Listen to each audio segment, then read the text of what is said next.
성경 봉독하겠습니다.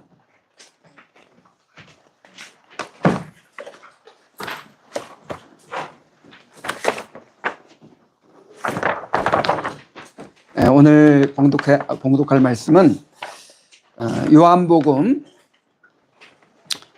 6장입니다. 요한복음 6장 22절부터 35절까지의 말씀입니다. 요한복음 6장 22절부터 35절까지의 말씀을 읽을 때 하나님의 말씀을 들으시기 바랍니다. 이튿날 바다 건너편에 서 있던 무리가 배 한 척 외에 다른 배가 거기 없는 것과 또 어제 예수께서 제자들과 함께 그 배에 오르지 아니하시고 제자들만 가는 것을 보았더니, 그러나 디베리아에서 배들이 주께서 축사하신 후 여럿이 떡 먹던 그곳에 가까이 왔더라.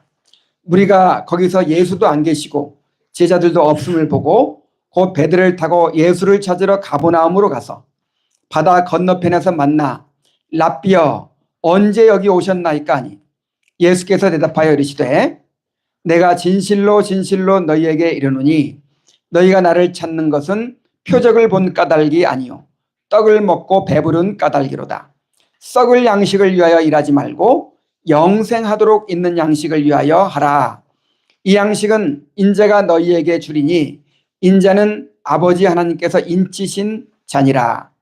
그들이 묻되 우리가 어떻게 하여야 하나님의 일을 하오리이까?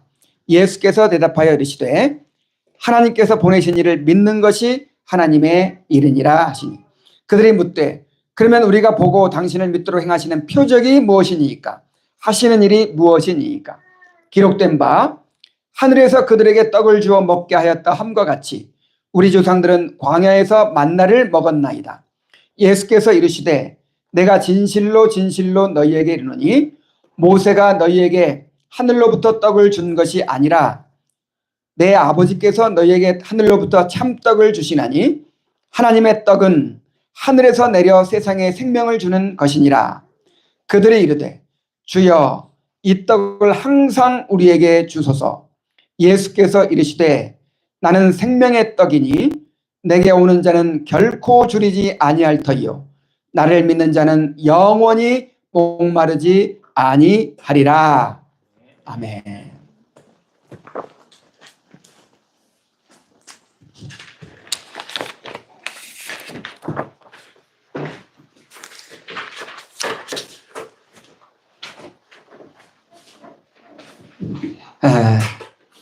이곳에서 성도들을 보니까 정말 반갑고, 또 이렇게 새로운 환경에서 예배드리고 또 말씀을 전하는 것이 정말 즐겁습니다.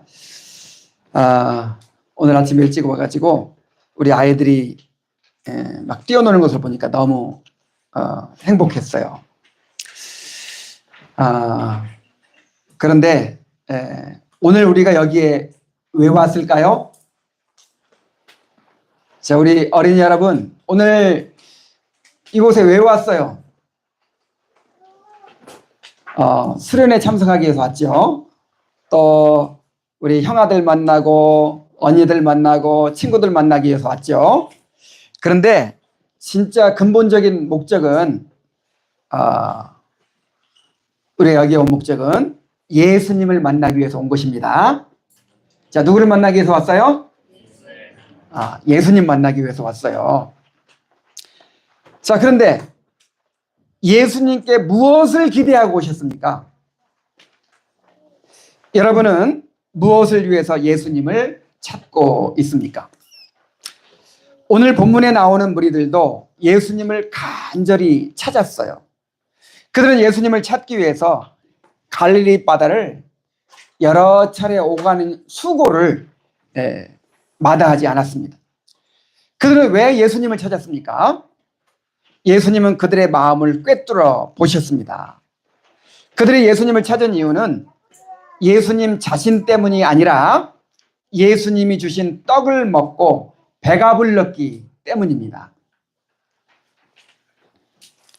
예수님은 그들에게 썩을 양식을 위하여 일하지 말고 영생하도록 있는 양식을 위하여 일하라 하고 말씀하셨어요. 우리 한번 같이 읽어봅시다. 시작.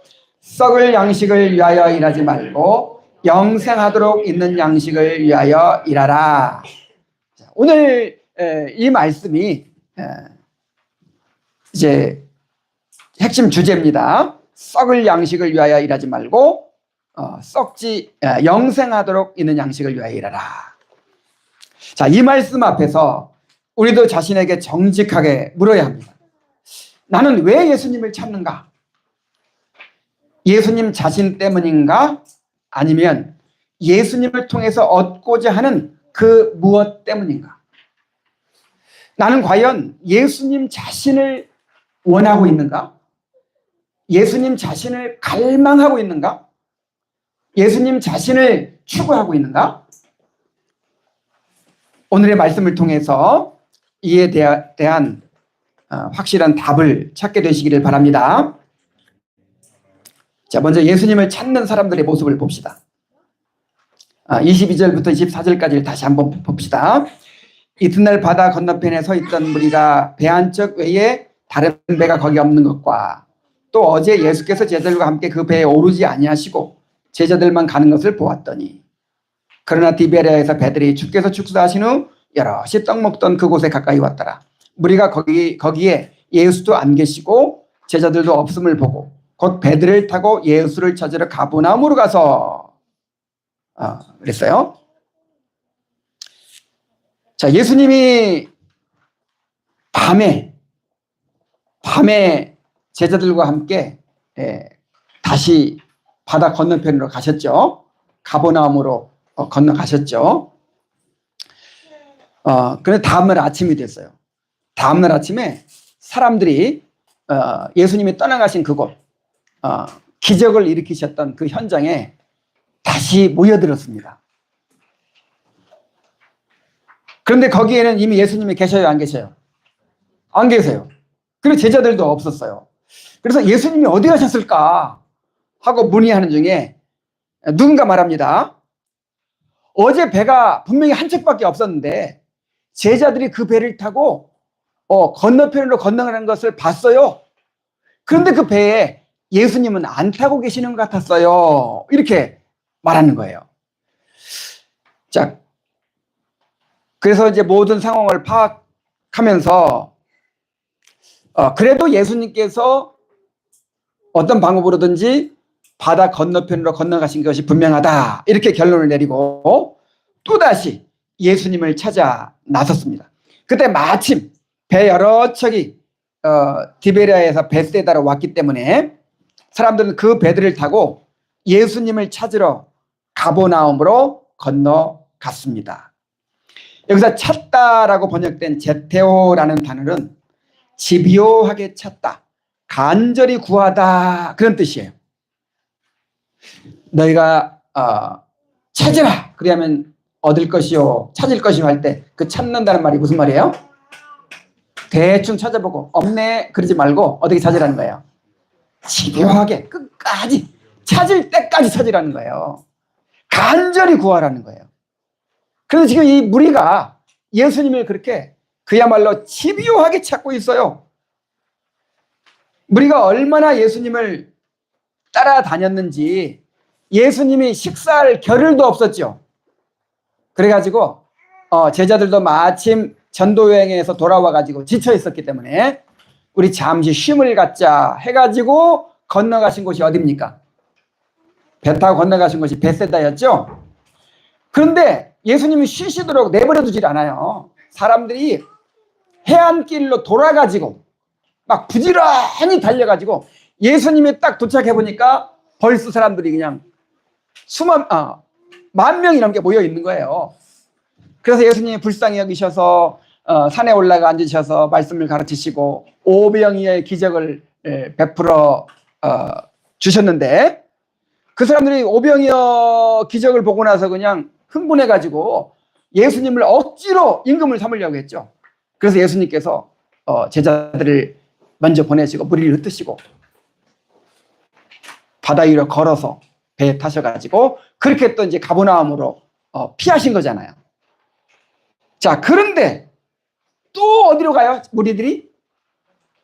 베세다에서 가버나움으로 배들을 타고 막 예수님을 찾아서 온 거예요. 또 기어이 가버나움에서 예수님을 찾아냈습니다. 자, 그들이 예수님을 그토록 간절히 찾은 이유가 무엇이었을까요? 예수님은 그들의 동기를 드러내셨습니다. 자, 25절에 보면, 26절까지 보면, 바다 건너편에서 만나 랍비여 언제 여기 오셨나이까 하니 예수께서 대답하여 이르시되 내가 진실로 너희에게 이르노니 너희가 나를 찾는 것은 표적을 본 까닭이 아니요 떡을 먹고 배부른 까닭이로다.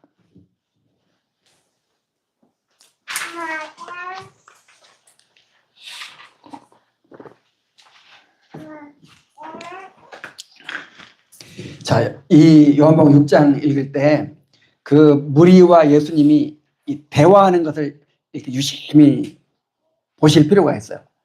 한마디로 말해서 우문현답입니다.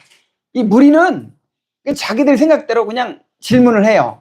그럼 예수님이 그 질문을 그들의 그 의도한 대로 대답하지 않으시고 그들의 의도와는 전혀 다른 대답을 하시는데 그게 현답이에요. 그게 정답이고 해답입니다. 자, 무리가 뭐라고 물었어요? 예수님 발견하고 기뻐 소리칩니다. 랍비여 언제 여기 오셨나이까? 그럼 예수님 어떻게 대답해야 돼요? 어제 밤에 왔단다. 이제 밤에 배 타고 건너왔지. 자, 이렇게 말씀하셔야 되는데 그렇게 하시지 않아요. 예수님 무리의 질문에 정색을 하시면서 말씀하십니다. 내가 진실로 진실로 너희에게 이르노니 너희가 나를 찾는 것은 표적을 본 까닭이 아니요 떡을 먹고 배부른 까닭이로다. 예수님은 그들의 마음을 꿰뚫어 보셨습니다.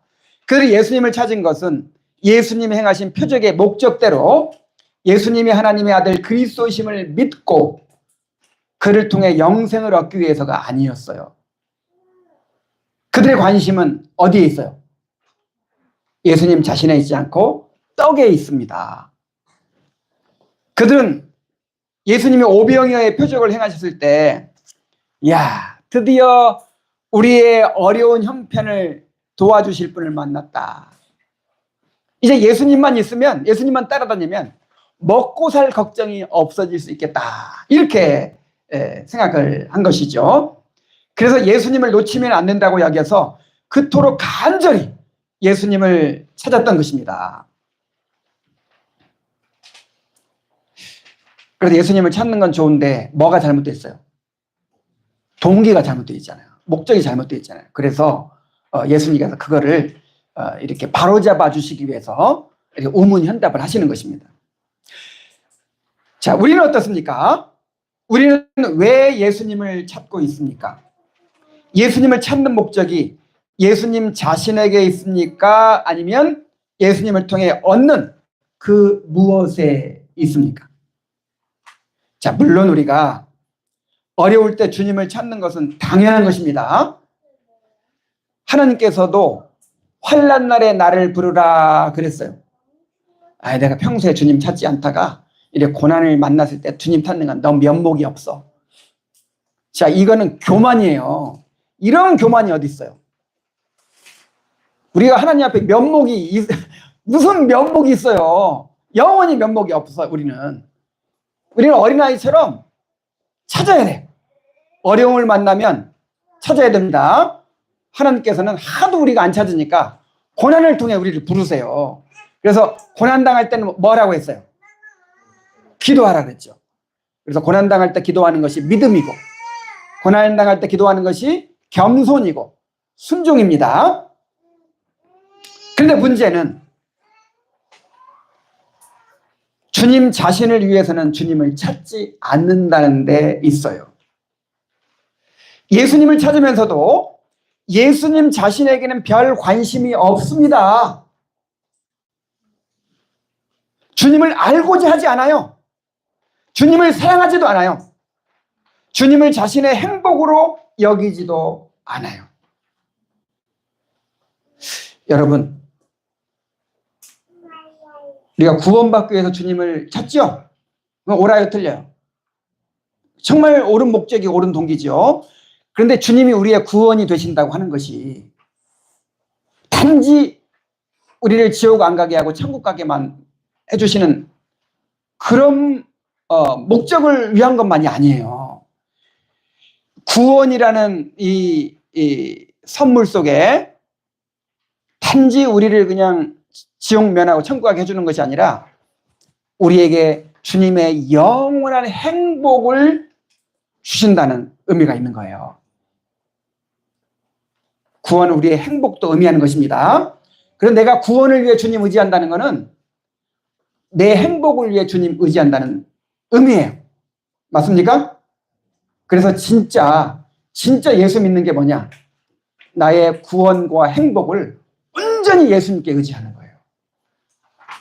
아, 내가 죽어서 천국 가는 건 주님 의지하지만 내가 행복을 누리는 거는 이 땅에 돈을 의지하고 쾌락을 의지하고 이 땅에서 놀러 다니고 내가 하고 싶은 거 하고 나 여기에서 즐거움을 찾을 거야. 이거 예수 믿는 거야, 안 믿는 거야? 이거는 예수님을 온전히 믿는 게 아니에요. 내가 천국 가는 것뿐만 아니라 내가 행복해지는 것을 위해서 누구를 의지하는 거예요? 예수님 의지하는 것이. 그래서 예수님이 나의 행복으로 삼는 것이, 이것이 예수 믿는 것입니다. 근데 그렇게 하지 않는다 이 말이죠.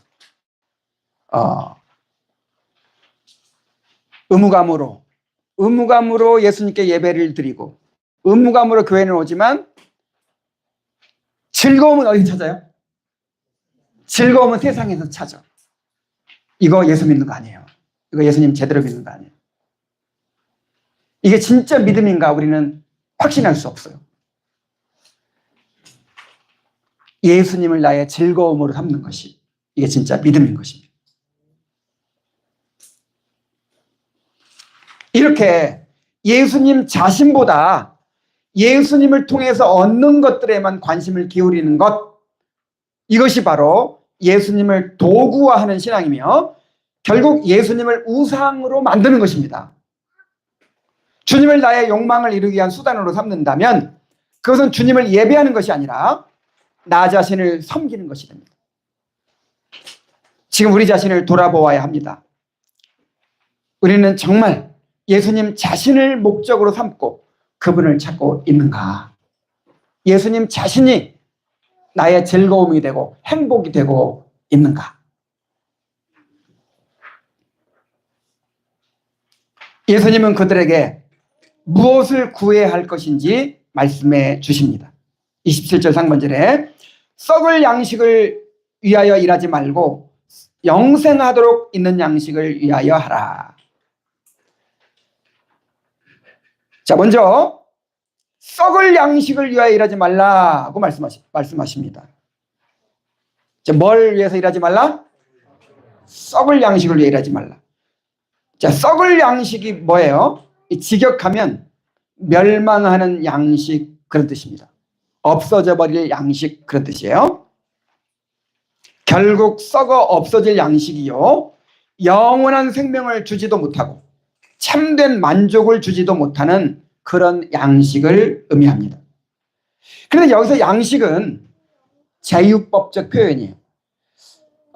예수님께서 사람이 떡으로만 살 것이 아니요 할 때 떡이 제유법이죠. 떡이 육신의 모든 삶을 요약하는 말이죠. 나타내는 말이죠. 그래서 사람이 떡으로만 사는 게 아니라 하는 말은 이 육신의 삶만을 위해서 그렇게 추구하지 말아라, 그런 뜻이잖아요. 그렇듯이 여기서 말하는 양식도 같은 뜻입니다.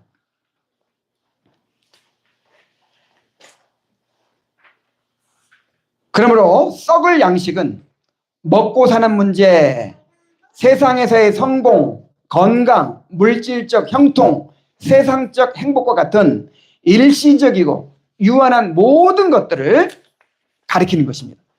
자, 이런 것이 나쁘다는 뜻이 아니에요. 우리가 먹고 사는 문제 때문에 힘써 일해야 되죠. 이건 하나님께서 그렇게 우리에게 일을 주시고 또 우리의 밥그릇으로 주셨어요. 그래서 열심히 일해야 되죠. 공부도 열심히 해야 되고 또 취미생활도 해야 되고 또 운동도 해야 되고 뭐 이런 것들이 나쁘다는 게 아니고 이런 것들이 썩을 양식, 영원하지 않은 양식이라 이 말이에요. 우리가 천국까지 가져갈 수 없는 것들이고 이 땅에서 끝나게 되는 가치들입니다. 이 세상에서는 아무리 잘 먹고 잘 살아도 아무리 성공하고 명예를 얻고 쾌락을 누려도 그것은 다 무슨 양식이에요? 썩을 양식이에요. 그것들은 영원히 지속되지도 않고 그것들이 우리에게 참 생명을 줘요, 안 줘요? 안 줘요. 참 만족을 줘요, 안 줘요? 안 줘요.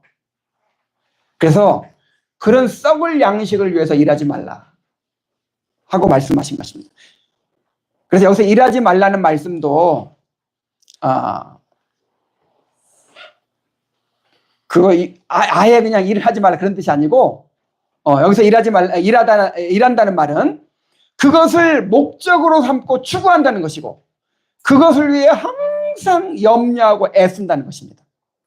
자, 우리가 먹고 살기 위해서 열심히 일해야 되죠.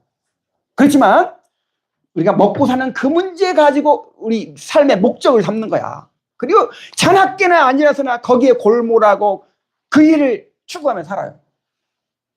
이렇게 하지 말라는 거예요. 이게 떡으로만 사는 삶이에요. 이게 썩을 양식을 위해 일하는 삶이에요.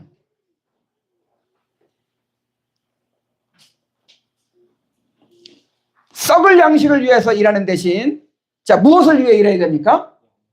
영생하도록 있는 양식을 위해서 일해야 합니다. 자, 영생하도록 있는 양식이라는 말은 지극하면 썩을 양식은 없어져 버릴 양식이라면 영생하도록 있는 양식이 없어져요, 안 없어져요? 영원히 없어지지 않고 공급된단 말이에요. 영원히 없어지지 않고 공급되는 양식이고 이 양식은 영생을 얻게 하는 양식입니다. 또 영혼의 참된 만족을 얻게 하는 양식입니다. 자, 우리의 삶을 한번 돌아봅시다. 우리는 지금 썩을 양식을 위하여 일하고 있습니까? 아니면 영생하도록 있는 양식을 위하여 일하고 있습니까? 그러니까 내 마음을 늘 차지하는 게 뭐냐 이 말이죠. 내가 그걸 목적으로 삼고 추구하고 있는 게 뭐냐 이 말이죠. 내가 항상 염려하고 근심하고 있는 게 뭐냐 이 말이죠. 내가 그것을 우선순위로 삼고 그거 중심으로 내 모든 삶을 수단으로 삼는 그게 뭐냐 이 말이죠.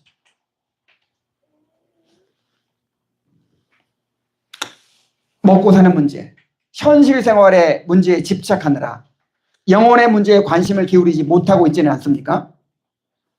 지금 내가 현재 당면하고 있는 문제가 너무 커서 그것 때문에 주님을 바라보지 못하고 있는 것은 아닙니까? 나는 지금 이것 때문에 정신이 없어요. 난 이 문제 해결하지 않고서는 내가 주님을 바라볼 여유가 없어요. 그렇다면 지금 썩을 양식을 위해 일하고 있는 거예요. 주님은 말씀하십니다. 사람이 떡으로만 사는 것이 아니요 하나님의 입으로 나오는 모든 말씀으로 사는 것입니다. 주님은 떡에 집착하는 우리를 하나님의 말씀으로 사는 법을 가르치기 위해서 평생에 걸쳐 연단하고 계십니다.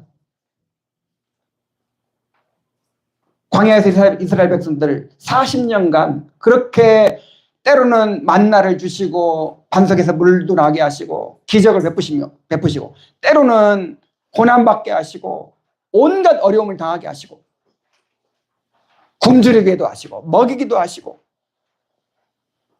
자, 이러한 모든 과정이 오직 한 가지 목적이었다는 거예요. 그게 뭐예요?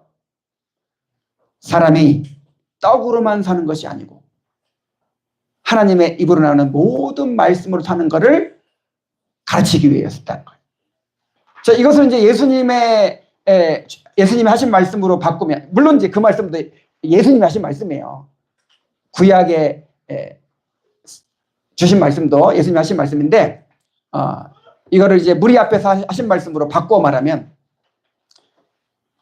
자, 우리가 왜 이렇게 고난당하고 왜 이렇게 연단받고 있습니까? 목적은 그거예요. 썩을 양식을 위하여 일하지 말고 영생하도록 있는 양식을 위해서 일해라. 이거 가르치려고 지금 우리가 지금 살아가고 있는 거예요. 연단받고 살아가고 있는 거예요. 빨리 배워야겠죠.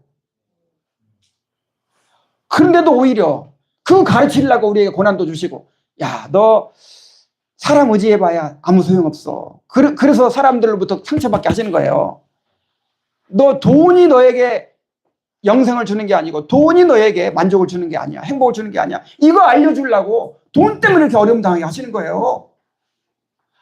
그런데 그럴수록 더 붙들어. 아, 나 이거 놓치면 내가 죽는다. 내가 이거 놓치면 나는 행복할 수 없다. 배우지를 못해.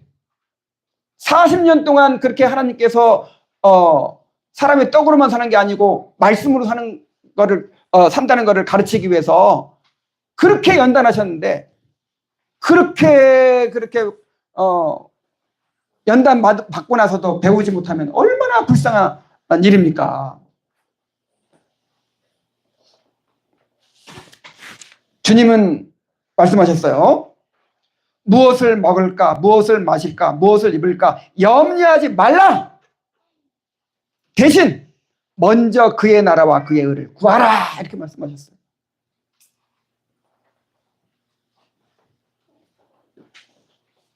또한 위의 것을 생각하고 땅의 것을 생각하지 말라고 하셨습니다.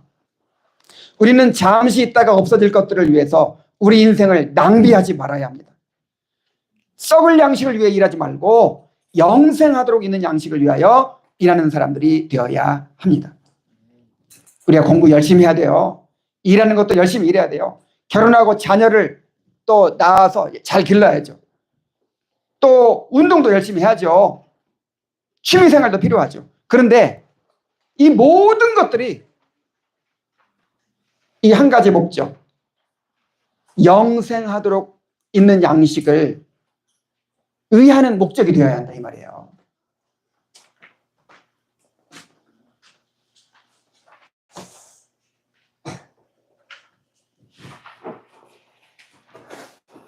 자, 그렇다면 영생하도록 있는 양식을 얻을 수 있는 길이 무엇입니까? 27절 하반절부터 29절까지 보면 말씀하십니다. 이 양식은 인자가 너희에게 주리니 인자는 아버지 하나님께서 인치신 자니라. 그들이 묻되 우리가 어떻게 하여야 하나님의 일을 하오리까? 예수께서 대답하여 이르시되 하나님께서 보내신 일을 믿는 것이 하나님의 일이니라. 자, 이 양식은 어떻게 얻을 수 있나요? 이 양식은 인자가 너희에게 줄 것이다 라고 말씀하십니다. 자, 이 양식은 누가 줘요?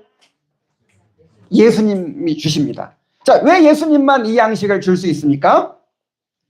예수님은 그 이유를 인자는 하나님 아버지께서 인치신 자니라고 하십니다.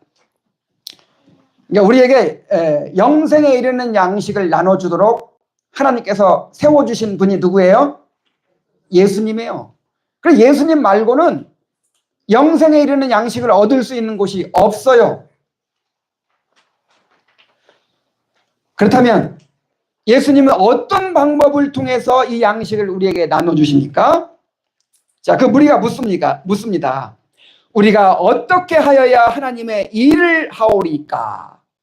자, 영생하도록 있는 양식을 위해 일하라. 그러니까 뭔가 또 막 하라고 하는 줄 알고 또 어리석은 질문을 하는 거예요.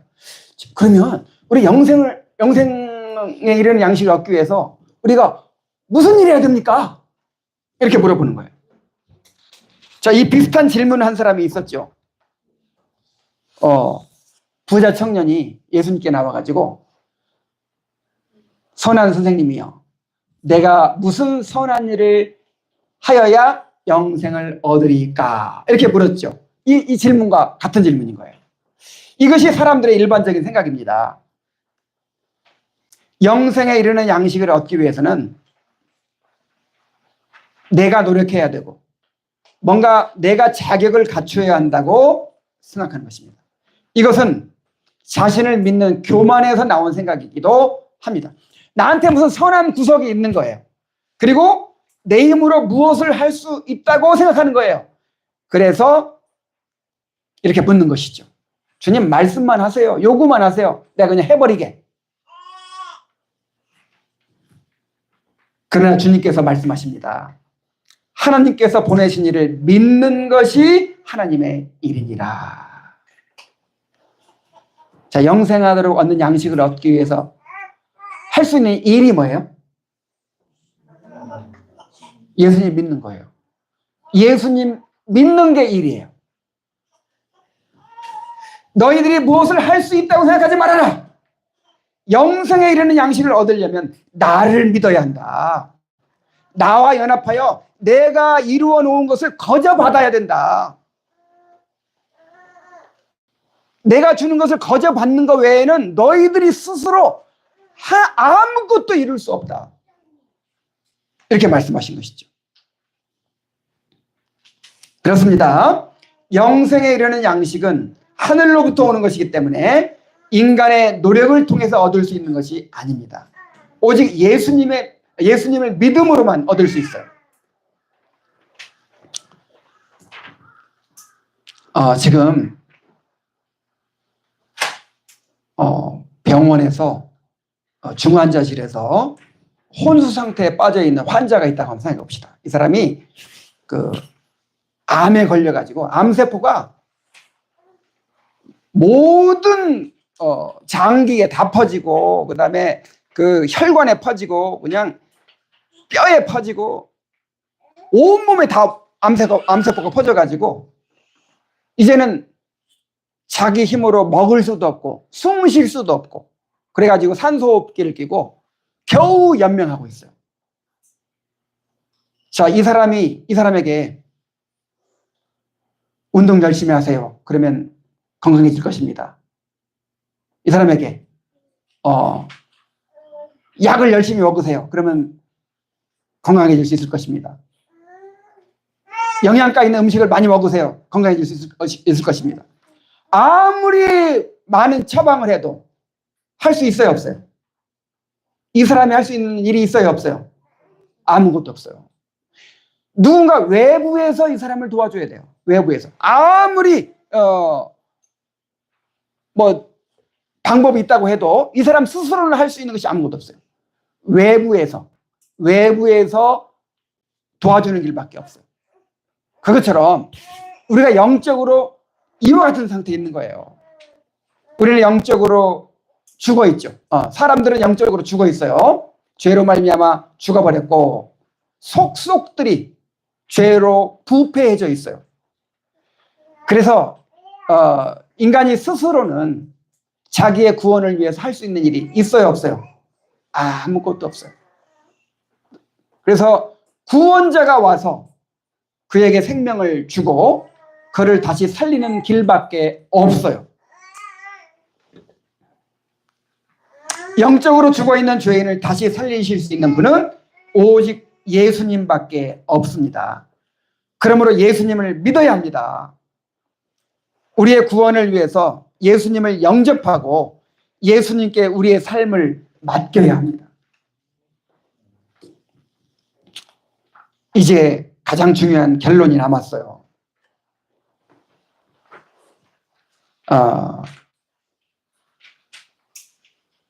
이 무리가 예수님의 말씀을 이해하지 못하고 또다시 표적을 요구합니다. 30절, 33절이면 그들이 묻되 그러면 우리가 보고 당신을 믿도록 행하시는 표적이 무엇이니까? 하시는 일이 무엇이니까? 기록된 바 하늘에서 그들에게 떡을 주어 먹게 하였다함과 같이 우리 조상들은 광야에서 만나를 먹었나이다. 예수께서 이르시되 내가 진실로 진실로 너희에게 이르노니 모세가 너희에게 하늘로부터 떡을 준 것이 아니라 내 아버지께서 너희에게 하늘로부터 참떡을 주시나니 하나님의 떡은 하늘에서 내려 세상에 생명을 주는 것이니라.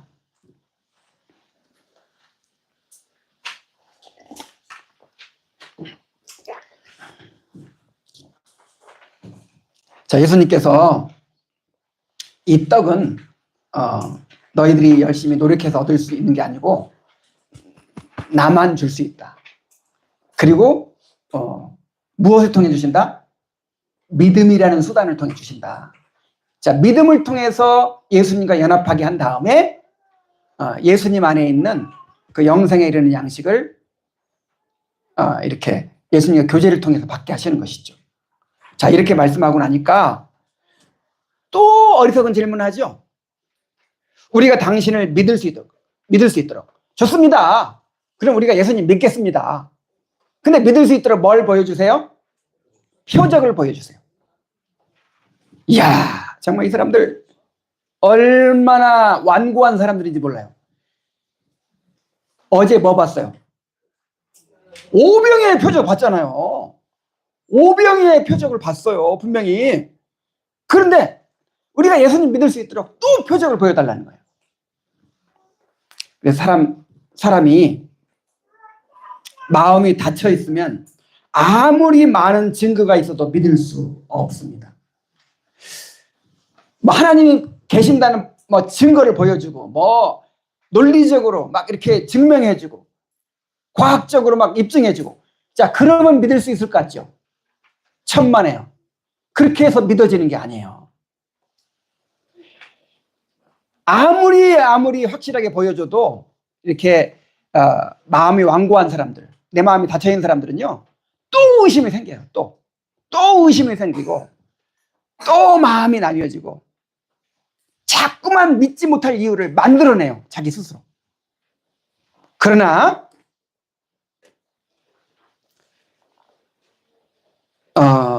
자기의 죄를 깨닫고 정말 구원을 갈망하는 사람들은요,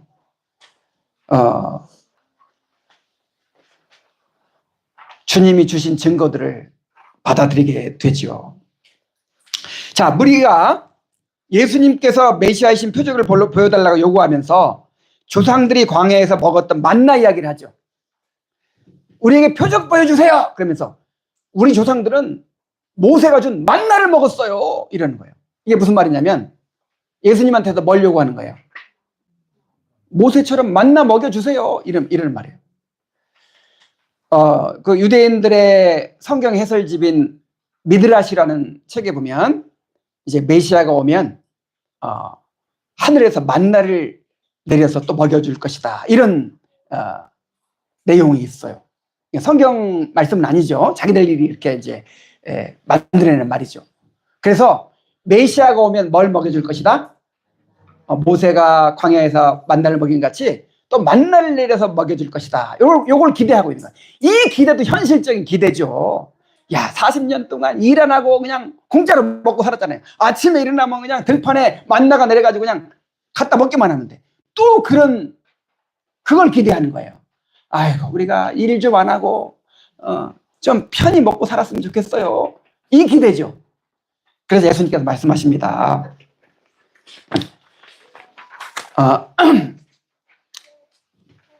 예수님께서 뭐라고 말씀하십니까? 광야에서 만나를 내려주신 분은 모세가 아니라 하나님이시다. 그리고 만나는 영생에 이르게 하는 양식이 아니다. 만약에 만나가 영생에 이르는 양식이었다면 만나 먹은 사람들은 다 구원받아야 되죠? 근데 다 구원받았어요, 못 받았어요? 우리가 이제 그 영혼까지는 다 알 수 없지만 그 만나 먹은 사람들이 광야에서 다 죽었어요. 그래서 만나는 하늘에서 내려오긴 했지만 단지 육신의 양식일 뿐이었습니다. 만나는 하나의 모형이요, 상징일 뿐이었어요. 어떤 모형, 어떤 상징? 장차 예수님께서 오셔서 사람들에게 줄 그 영생에 이르는 양식의 모형이었어요. 이해가 되시죠? 만나도 썩을 양식이죠, 썩을 양식.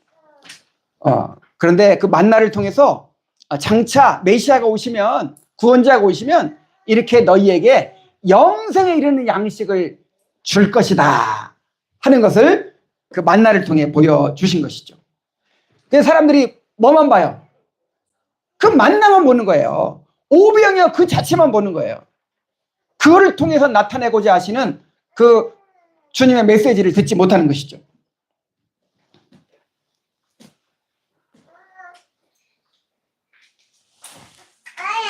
자, 그래서 그들이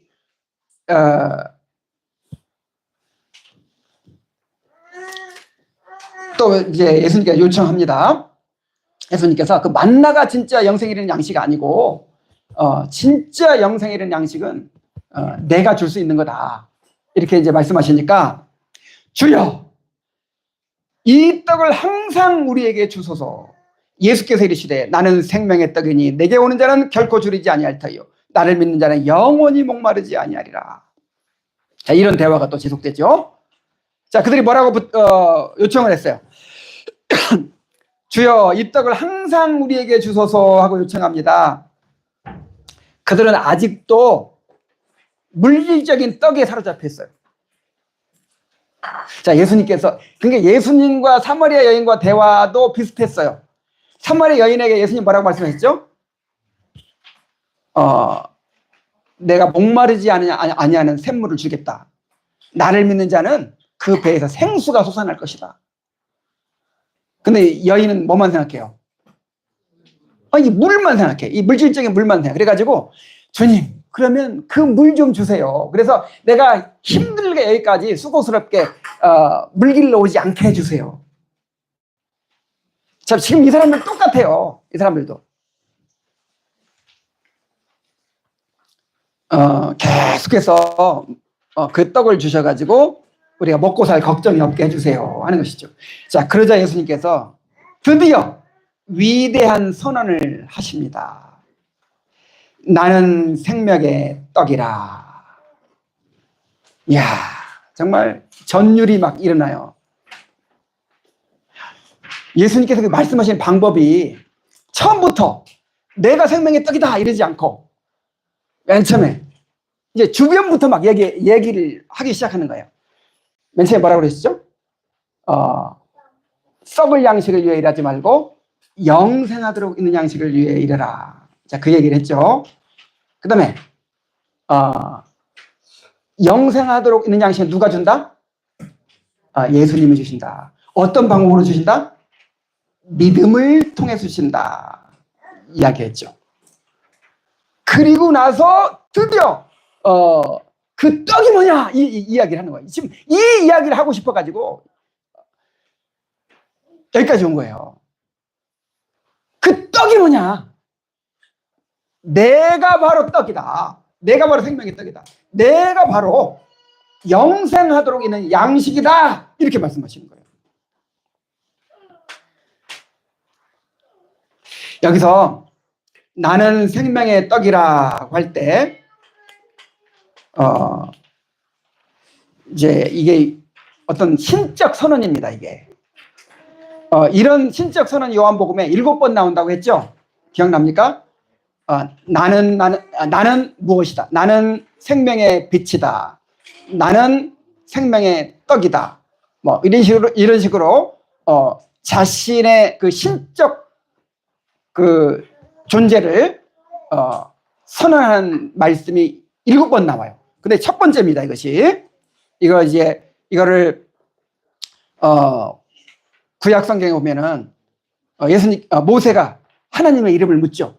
하나님이 뭐라고 대답하셨어요? 나는 스스로 있는 자니라 그랬죠.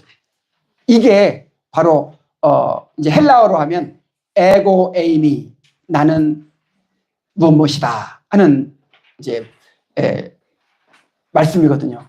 그래서 구약 시대에 모세에게 나는 스스로 있는 자니라 이 선언과 예수님이 나는 무엇이니라 하는 말씀이 같은 신적 선언이에요. 그래서 최초의 선언이 나는 생명의 떡이라 이렇게 선언하시는 거죠. 정말 위대한 선언입니다. 예수님이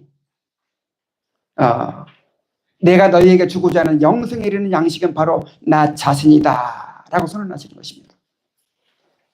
우리가 목적으로 삼고 모든 것을 다해서 추구해야 될 그 생명의 떡이 바로 누구다? 예수님 자신이시다. 빛이요 생명이신 예수님은 우리의 구속을 이루시고 자신을 우리를 위하여 내어 주셨습니다. 그러므로 예수님을 믿고 그분과 연합하는 사람은 예수님의 살과 피를 먹고 마시며 영생에 이르도록 자라게 됩니다. 그분은 하나님의 모든 충만을 소유하고 있기 때문에 그 양식이 결코 줄어들거나 없어질 수가 없습니다. 그분은 무한하신 하나님이시기 때문에 우리에게 완전한 만족이 되십니다. 예수님은 내게 오는 자는 결코 줄이지 아니할 터이요 나를 믿는 자는 영원히 목마르지 아니하리라 하고 약속하셨어요. 하나님이니까 이런 약속을 하실 수 있는 거예요. 하나님. 세상 생각을 한번 해보세요. 누가 이런 말 할 수 있어요? 누가? 우리는 구원받았지만 아직 불완전하기 때문에 계속해서 그 양식이 필요합니다.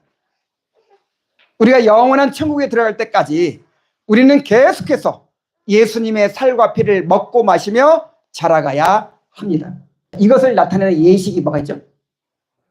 성찬식이에요. 성찬식. 예수님은 그의 몸된 교회 안에서 말씀을 통해서 성례를 통해서 거룩한 교회들을 통해서 자신을 우리에게 양식으로 주고 계십니다.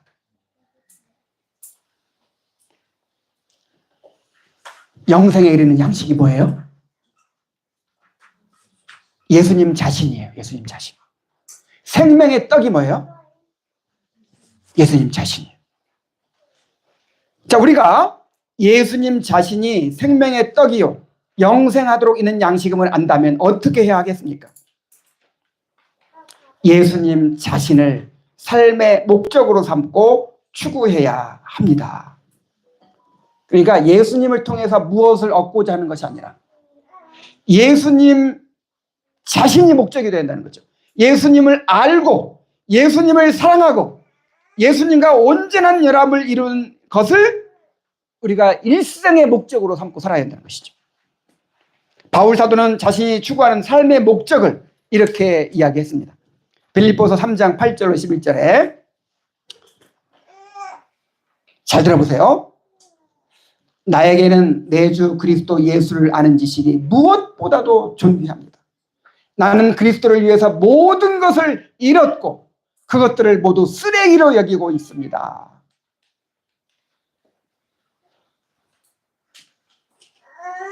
예수님이 내 삶의 목적이 됐어요.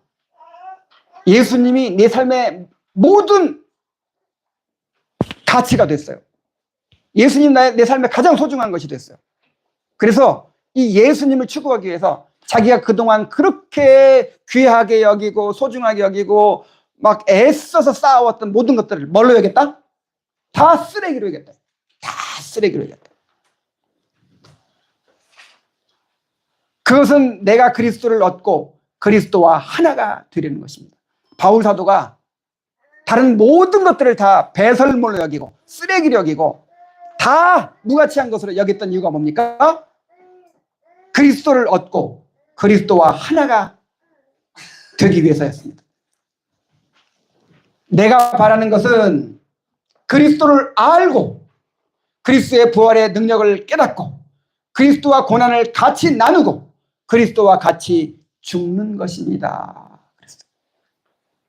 그렇게 될 때, 이 땅에서 그렇게 할 때 이제 그리스도와 함께 영광 가운데 부활하게 되겠죠. 이것이 우리 모두의 고백이 되어야 할 줄로 믿습니다. 바로 이것이 영생하도록 있는 양식을 위하여 일하는 것입니다. 우리가 원하는 것을 다 얻더라도 예수님을 얻지 못하면 세상에서 가장 불쌍한 사람이 되고 말 것입니다.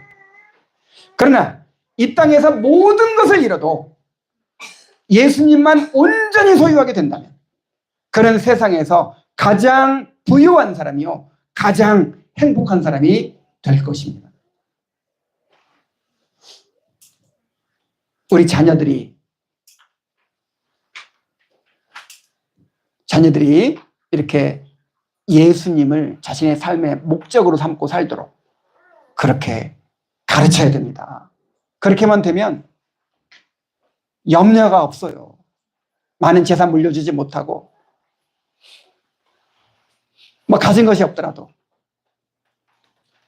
어디 가서 무엇을 하고 살더라도 그 사람은 최고의 행복을 추구하며 살게 될 것입니다. 그러나 아무리 많은 것들을 물려주고 아무리 뭐 공부를 많이 시키고 그러면 그런 것들이 예수님을 얻지 못하면 무슨 소용이 있어요? 바울이 다 쓰레기 같은 것들을 여겼다고 하잖아요.